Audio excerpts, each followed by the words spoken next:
السلام علیکم ورحمۃ اللہ وبرکاتہ۔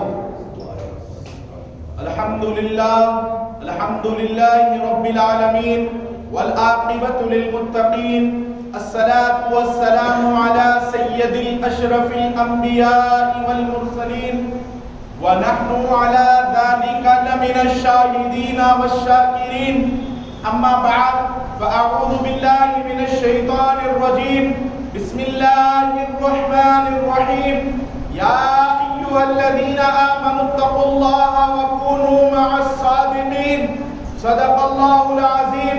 قال اللہ تبارک وتعالی فی شان عظمت حبیبہ الکریم، ان اللہ وملائکتہ یصلون علی النبی، یا ایھا الذین آمنوا صلوا علیہ وسلموا تسلیما۔ اللہم صلی وسلم وزد وبارک علی الحبیب محمد وآل محمد، سید الرجال المفضل، یا بحر الکمال، یا جمال، یا محمد صلی اللہ علیہ وسلم۔ ہے میرے مخدوم کے دیوانے، ہندو مسلمان سکھ عیسائی، ہے میرے مخدوم کے دیوانے، ہندو مسلمان سکھ عیسائی، جو بھی ان کی چوکھٹ پہ آ گیا مخدوم پاک نے اس کی بگڑی بنائی، جو بھی ان کی چوکھٹ پر آ گیا مخدوم پاک نے اس کی بگڑی بنائی۔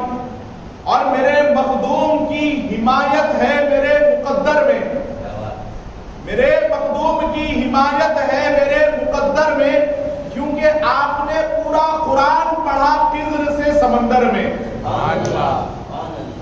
اور آپ کو عالم سمجھتے ہیں پورے عرب والے، آپ کو عالم سمجھتے ہیں پورے عرب والے۔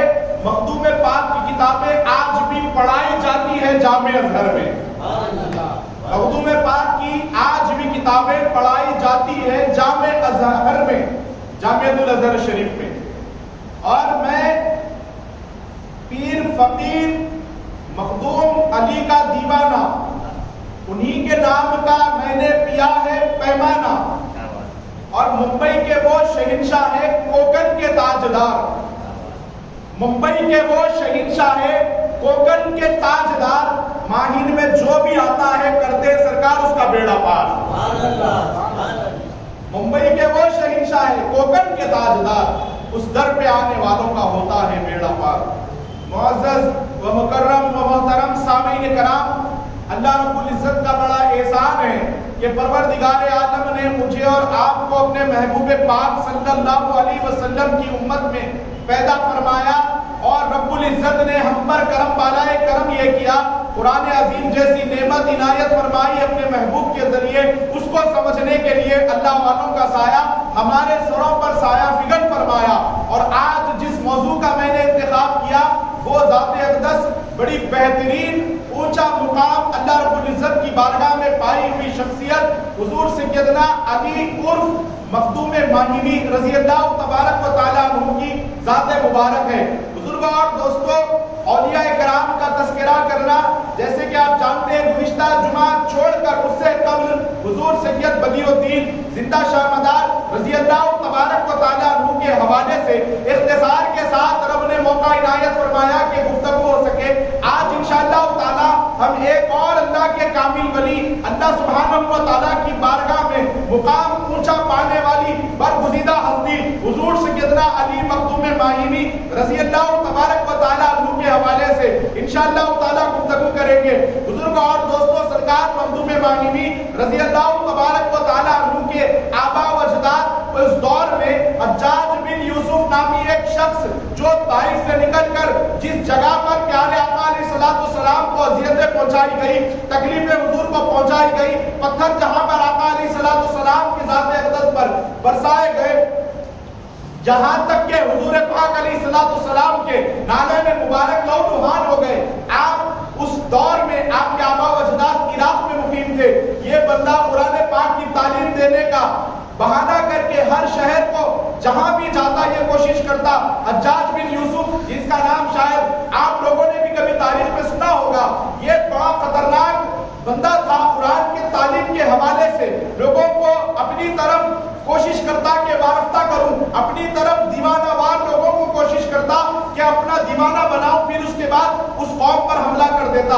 اس طریقے سے بزرگوں اور دوستوں یہ طائف سے نکل کر کئی شہروں کو گیا, یہ حلب پہنچا. اس کے بعد یہ سرزمین عراق جہاں پر آج شہنشاہ بغداد حضور غوث الاعظم کا روضہ ہے, وہاں پر بھی جا کر اس نے 5000 اکابر علماء کو قتل کیا. اس دور میں حضور مخدوم ماہمی رضی اللہ تبارک و تعالیٰ عنہ کے دادا جان وہیں پر مقیم تھے.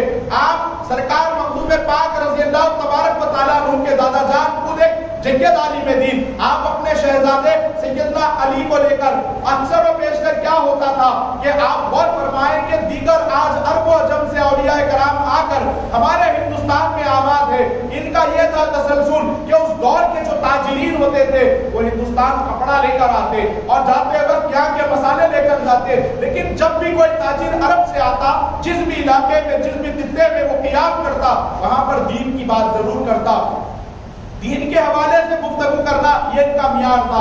اور جب بھی کوئی تاجر عرب سے آتا تو اپنی روایات کے مطابق اخلاق کا ایسا حسن ظن پیش کرتا کہ جو ان کو دیکھتا پھر ان کا ہو جاتا. اور اس دور میں تاجرین کا بھی یہ معمول تھا کہ ان کے پاس علم و فنون کے خزانے ان کے سینوں میں پیوست رہا کرتے تھے, اور یہ جب بھی کوئی معاملہ ہوتا دین کے متعلق, اسلام کے متعلق, شریعت کے متعلق, یہ بباغ دہل وہ مسئلہ بیان کر دیتے. مخدوم پاک رضی اللہ تبارک و تعالیٰ عنہ کے دادا جان آپ ہجرت فرما کر سرزمین عراق سے آپ آ کر ممبئی ماہر شریف میں قیام کرتے ہیں. بزرگوں اور دوستوں آپ کے والد ماجد سیدنا علی, آپ کے والد ماجد کا نام ہے سید شیخ احمد اور آپ کا نام ہے سیدنا علی.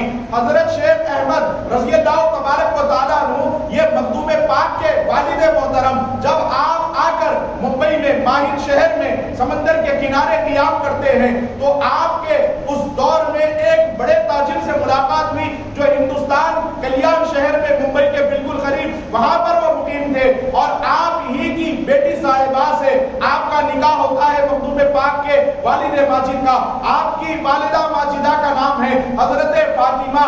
حضرت فاطمہ یہ بہت بڑی پارسا اور اتنی تقوی والی تھی کہ آپ کے حوالے سے آپ کی سوانح حیات طیبہ میں آتا ہے مخدوم ماہمی رضی اللہ تبارک و تعالیٰ عنہ کی کہ آپ کی والدہ ماجدہ کا یہ عالم تھا کہ جب سے آپ بالغ ہوئی اس وقت سے لے کر آپ کے وصال تک آپ کی زندگی میں کبھی کوئی نماز تہجد قضا نہیں ہوئی. اللہ اکبر, کہ فرض نماز کو چھوڑ دیجئے بزرگوں اور دوستوں کہ یہ کس طریقے سے عمل کیا کرتی تھی, آپ کی کبھی تہجد قضا نہیں ہوئی. اس بات سے اندازہ لگائے کہ حضور مخدوم ماہمی رضی اللہ تبارک و تعالیٰ عنہ کی والدہ ماجدہ بہت اونچا مقام آپ کو اللہ سبحانہ و تعالیٰ نے عطا فرمایا. حضور مخدوم ماہمی رضی اللہ تبارک و تعالیٰ عنہ آپ کی ولادت باسعادت ممبئی شہر میں ہی کوکن کے تاجدار کی ولادت خود میں کوکن کی آپ کی ولادت باسعادت ماہر شریف میں سمندر کے کنارے پر ہوتی ہے. حضور مخدوم ماہمی رضی اللہ تبارک و تعالیٰ عنہ کس دن دنیا میں تشریف لا رہے ہیں اس دن جب یزیدیوں حسینیوں کے درمیان میں جب لشکر جنرال لے کر یزیدی امام علی مقام کے گھرانے پر ٹوٹ پڑے 10 محرم الحرام کو میرے آقا و مولا مخدوم ماہمی رضی اللہ تبارک و تعالیٰ عنہ کی ولادت باسعادت ہوئی, اور ایسا آپ کے اندر رب نے جذبہ عنایت فرمایا کہ آپ کی ولادت کے بعد مولا مخدوم ماہمی رضی اللہ تبارک و تعالیٰ عنہ کے زبان مبارک سے جو جملہ صادر ہوا, آپ نے جو جملہ کہا مولا کی بارگاہ میں دیکھیے کہ گھر کا ماحول, میں نے گزشتہ جمعوں میں بھی یہ بات عرض کی تھی کہ گھر کا ماحول پر ڈیپینڈ ہے کہ بندے کو کس راہ پر لے جانا ہے. بندہ نواز کے حوالے سے آپ نے سماعت کیا, خواجہ نظام الدین اولیاء کے حوالے سے سماعت کیا, خواجہ امیر خسرو کے حوالے سے آپ نے سماعت کیا, خواجہ قطب الدین بختیار کاکی رضی اللہ تعالیٰ عنہ کے حوالے سے آپ نے سماعت کیا کہ ان کے گھر کے ماحول کیا تھے, ان کے گھر کے معاملات کیا تھے. اب آپ کی والدہ ماجدہ کا بھی یہ عالم ہے کہ آپ کا جو تقویٰ ہے, جو زہد ہے, تہجد گزار, اس کے علاوہ پنجتن پاک کے نغمے آپ کے گھر میں گائے جاتے تھے, صحابہ کرام کے تعظیم میں نغمے گائے جاتے تھے. اتنا اللہ کے رسول سے ان کے گھروں کا کنیکشن جڑا ہوا ہوتا ہے کہ جب گھر میں ان کے کوئی بچہ آنکھ کھولتا ہے, خدا کی قسم کوئی دنیا میں آ کر عمل کر کے ولی بنتا ہے, کوئی آ کر مجاہدہ کر کے ولی بنتا ہے, کوئی تقوی کو اپنا لباس بنا کر اللہ کی بارگاہ میں ولایت کا مقام پاتا ہے. لیکن جن کے والدین, جن کے آبا و اجداد, جن کی زندگی